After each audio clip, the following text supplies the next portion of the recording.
ก็คุยกันอยากให้คุยกันอยากให้ศึกษากันเฮ็ดอะไรก็อยากให้ศึกษากันเพราะแม้นว่าดูที่เฮ็ดอันนี้ละก็เฮ็ดโดยพระราชการนี่มันต้องสมบูรณ์อยู่ไหนก็ส่วนลูกบ้านอยู่นี่ก็ยังต้องเอาตะแหงไปมันต้องเข้าไปหาต้องไปบอกก็ต้องเขาก็ต้องนี่ละขึ้นกันเนาะประชาชนกันเพื่อปรับความเข้าใจกันอาจารย์แดงต้มตุ๋นนะฟังก่อนเดี๋ยวเข้าโต้ฟังก่อนเราเป็นว่าครับ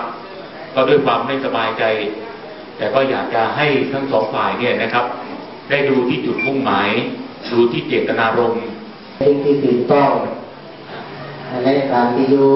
การปกครองอีกฝ่ายนึงก็ยอมใส่เลยเนี่ยถึงเศร้าทำร้ายเนี่ยคุณเป็นเรื่องเนี่ยทำร้ายเนี่ยที่มือนะครับตกลงใจกันแล้วที่บอกไอ้แดงเนี่ยอยู่นะครับถึงรู้ว่าอาจารย์เราที่ฮักจังไหนก็ชาวบ้านได้ตัดสินใจกันเอาเราฮักเราอยู่เพราะได้ก็จำเป็นแม่นว่าครับพี่น้องเราที่ไปนั้นก็จำเป็นได้เขาต้องเอาบ้านเขาไว้ก่อนถ้าหากว่าไอ้นี่อยู่ไปในแห่งดี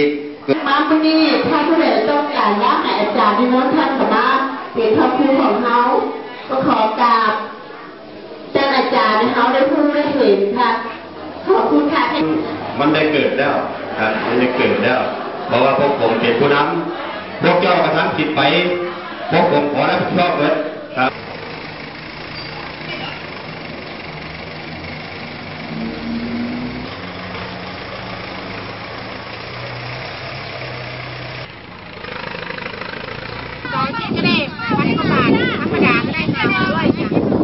อยู่ได้เลยเนาะช่วงนี้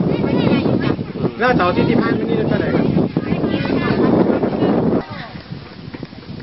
ครับผู้ใดมันมามันก็มาซอยทำบุญมีรายได้ตัวมือหลายเป็นเลยรายได้ทุกมือก็ประมาณ10,000 กว่าบาทถ้าวันหยุดนี่เนี่ยวันหยุดฉันได้หลายวันเสาร์จากคนไปรับจ้างเห็นจะมาขายโดนเล่าสนุกเดี๋ยวก็ไม่รู้ไอ้พยัญชนะเดี๋ยวมันจะของพยัญชนะข้าวปั่นหัวจ่าเนี่ย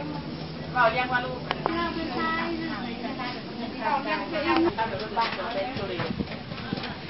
ที่สิบ้านกันบ้านทางบ้านอันนี้พญาบุญก้มดินน่ะ